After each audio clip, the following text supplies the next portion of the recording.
मीराबाई के बारे में आपने ज्ञान है कि कितनी उपलब्धि मीराबाई ने की, पर वैसे ही नहीं कर ली। एक दिन में नहीं होगी बेचारी पर। पहले माँ का सत्संग सुना।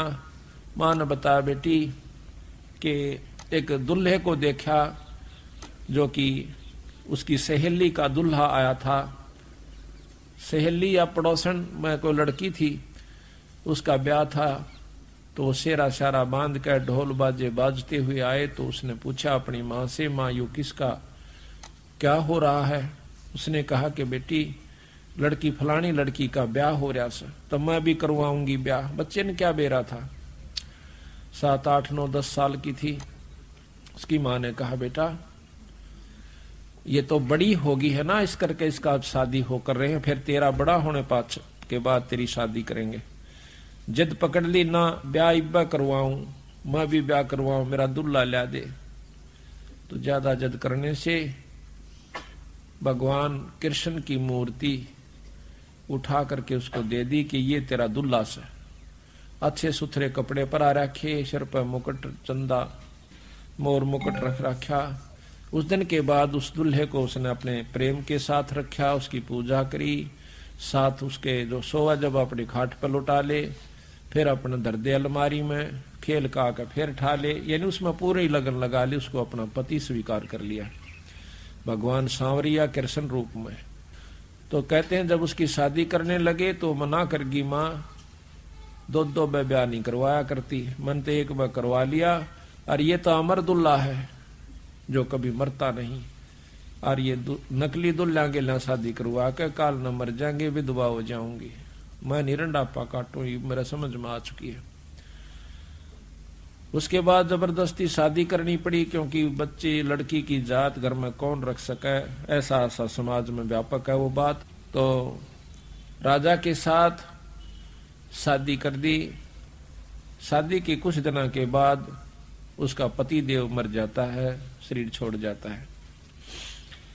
मीरा की जो लगन थी वो लगी रहती है। वो नहीं मना किया करता था, वो कहीं सत्संग आदि में जाती। उसके देवर था वो बहुत अटीला था, वो मना करा करता, पहले भी उसको धमका दिया करता।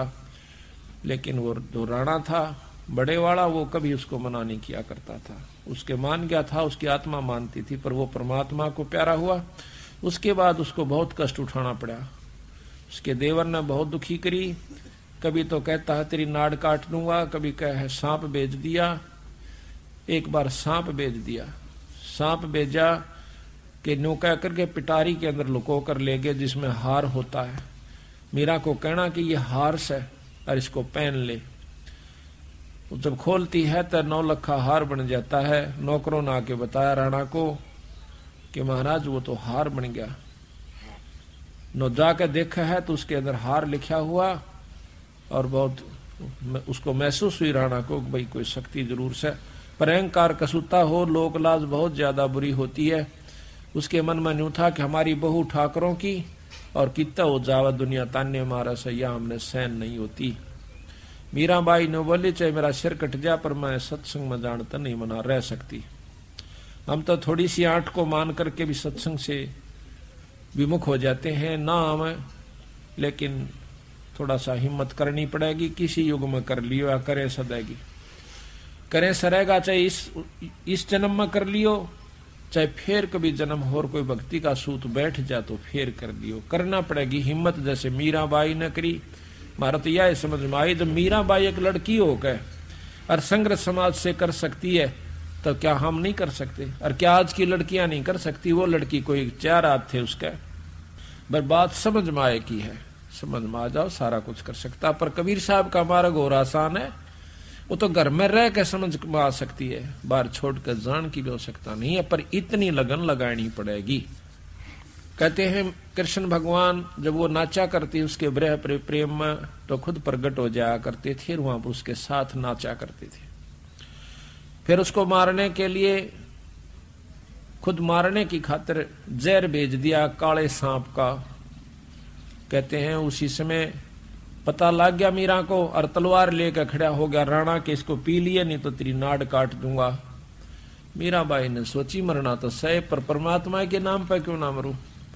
लेकर उस जहर के प्याले को और उस भगवान कृष्ण की मूर्ति शालिग्राम का ऊपर घेर कर उसके चरणों पर नीचे दूसरा प्याला डाल लिया और कह लिया कि ले परमात्मा अब तू जाने तेरा काम जाना है। महाराज कहते हैं मीराबाई को मारन चाले जहर का प्याला प्यारे और पीवत ही अमृत हो गया शरद ही यारे। यानी अमृत कैसा हो गया वो जहर। तो इस प्रकार ईश्वर जो शक्ति है, जिस इष्ट में जितनी शक्ति है उतनी मदद वो अवश्य करता है।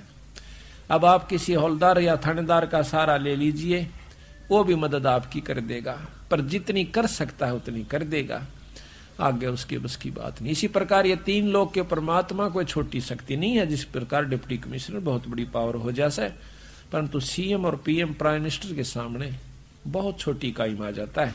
यही हमारा बंदी छोड़ के कहने का तात्पर्य है। फिर क्या हुआ कि उसने कुछ दिन के बाद सोचा कि नो नहीं मरा तो उसकी नाड़ काट दिया जाकर। जासे राणा एकदम क्वाड़ खुलवा से मीरा एकदम चौंक का खड़ी होती है। जो ही वो दरवाजा खोलती है, खोलते ही एकदम काला सांप इतना मोटा और 2-4 फुट ऊंचा खड़ा हो जाता है सामने दरवाजे के। मां राणा के चुतड़ जाकर लागे, भयभीत होकर भाग जाता है। तेग कीता गई वो कीता गया, छोड़ कहा गया। उसके बाद उसने सोचा कि या तो भाई कुछ अजब शक्ति है, पर इसके लिए क्यों बहस करी।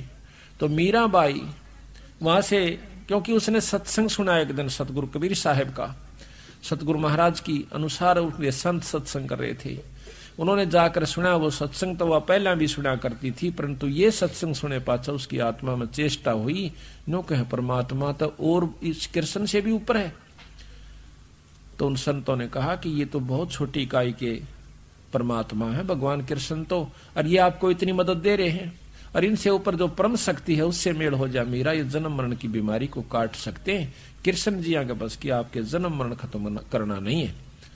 वो कहने लगी जी मुझे यह समझ में आई नहीं संतो, मेरे बात ये समझ में नहीं आती, क्योंकि आज तक मैंने तो कहीं सुना नहीं।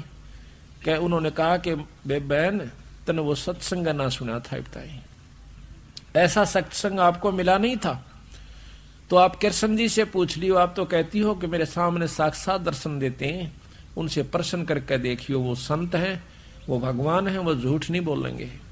तो कहते मीराबाई ने आत्मा से पुकार करी, भगवान कृष्ण उत्पन्न हुए, सामने प्रगट हो गए। कहने लगे बोल बे के चावस कि महाराज मैंने आज सत्संग में सुना से कि आपसे ऊपर एक शक्ति निरंजन है, निरंजन से ऊपर ब्रह्म है, पार ब्रह्म है, और पार ब्रह्म से ऊपर पूर्ण ब्रह्म परमात्मा जो अनंत करोड़ ब्रह्मांड का भगवान बताया संतों ने। तो कृष्ण कहने लगा मीरा चीज तो बिल्कुल सत्य बताई उन्होंने, वस्तु सत्य है, लेकिन बात जो है वो तेरे और मेरे बस बाहर की बात से, ना तो हम जा सकते उसको पा सकते और ना आप पा सकती, इसलिए उसका संघर्ष करना ही मूर्खता का है।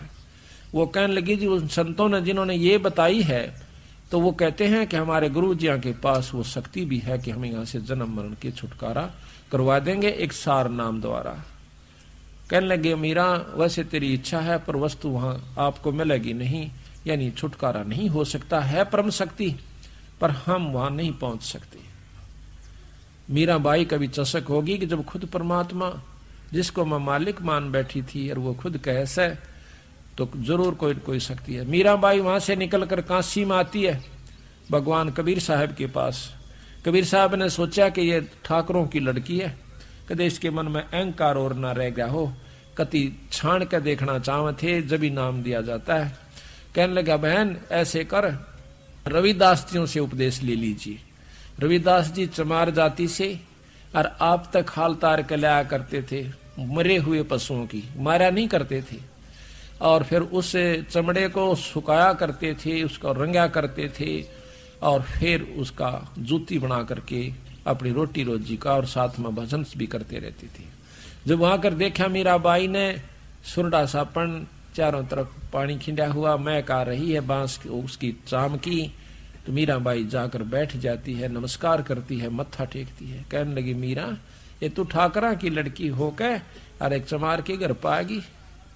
तो वो कहती है महाराज ज्यादा दुखी ना करो, इस शरीर का इस माटी का क्या चमार और क्या जात है, क्या हरिजन है, कौन जाट है, ये तो कुछ भी नहीं है महाराज, ये तो 5 तत्व का पुतला या मिट्टी है। रविदास बहुत प्रसन्न हुए, कहने लगे बहन नाम तो मीरा सतगुरु महाराज देंगे, कबीर साहब कि उन्होंने मुझे यहाँ पर भेजा है।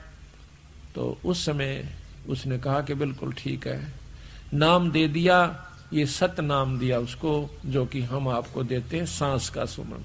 मीराबाई लेकर नाम करके दंडोत प्रणाम, हफ्ते 10 दिन वहां रह करके उनके पास, संतों के पास सत्संग में, फिर दोबारा वो मथुरा चली जाती है वृंदावन में।